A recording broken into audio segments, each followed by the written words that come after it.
The Picture of Dorian Gray. The first three characters we meet in the story are Basil, Dorian Gray, and Lord Henry.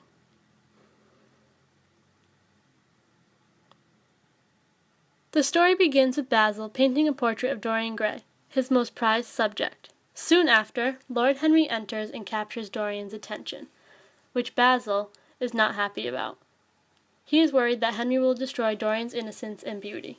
Afterwards, Henry and Dorian go into the garden where Henry talks about beauty and youth.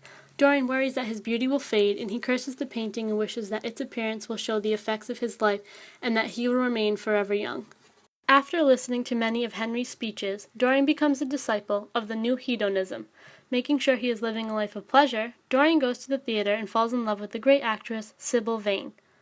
Dorian adores her acting skills, and she in return calls him Prince Charming. Dorian then proposes to Sybil, who says yes with joy. She is overcome with happiness about her new love with Dorian, regardless of the warnings from her brother, James Vane. Dorian is so excited about his engagement with Sybil and her incredible acting that he brings his dear friends, Lord Henry and Basil, to another of her shows. However, in this show, to Dorian's dismay, Sybil has lost all ability to act because she has now experienced true love, and this causes Dorian to break off their new engagement. Sybil fights to keep Dorian, but he still leaves her as he realizes that he doesn't love her anymore since she can no longer act.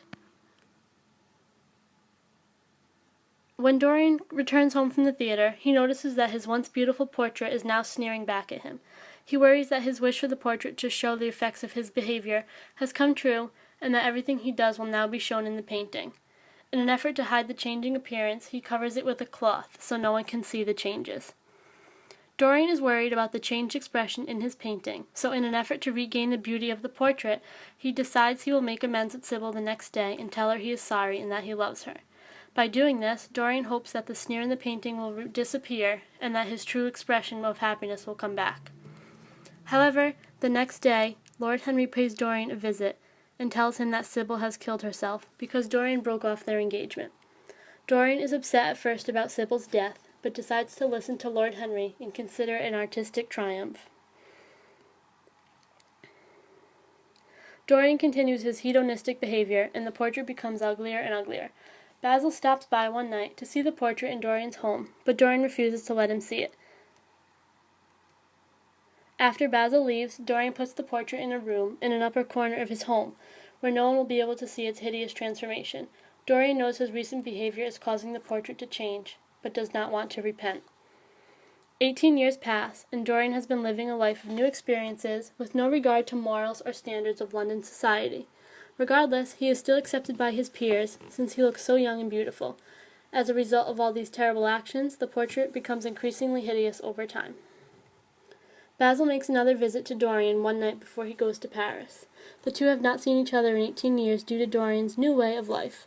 He says that people have been accusing Dorian of terrible things, and he refuses to believe them since he is still so beautiful. Dorian does not want to listen to what Basil has to say, and an argument ensues.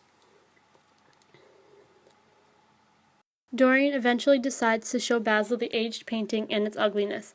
When Basil sees what has happened to the painting, he begs Dorian to repent and stop acting like he has been. In a fit of rage, Dorian stabs Basil, and he immediately dies.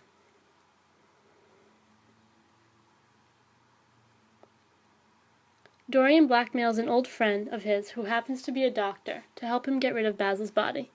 Dorian knows he must cover his tracks. He hopes that people will think that since Basil is not around, he must be in Paris, as was his plan. After much fear, guilt, and paranoia, Dorian confronts his portrait once again. When he looks at it this time, he is so enraged at its deformed appearance, he furiously stabs at it. Downstairs, his servants hear a loud clattering bang, and they come upstairs to check on Dorian. When they enter the room, they see the portrait of a young, beautiful Dorian. However, they see an old, wrinkled man lying on the ground in a pool of blood with a knife stuck through his heart.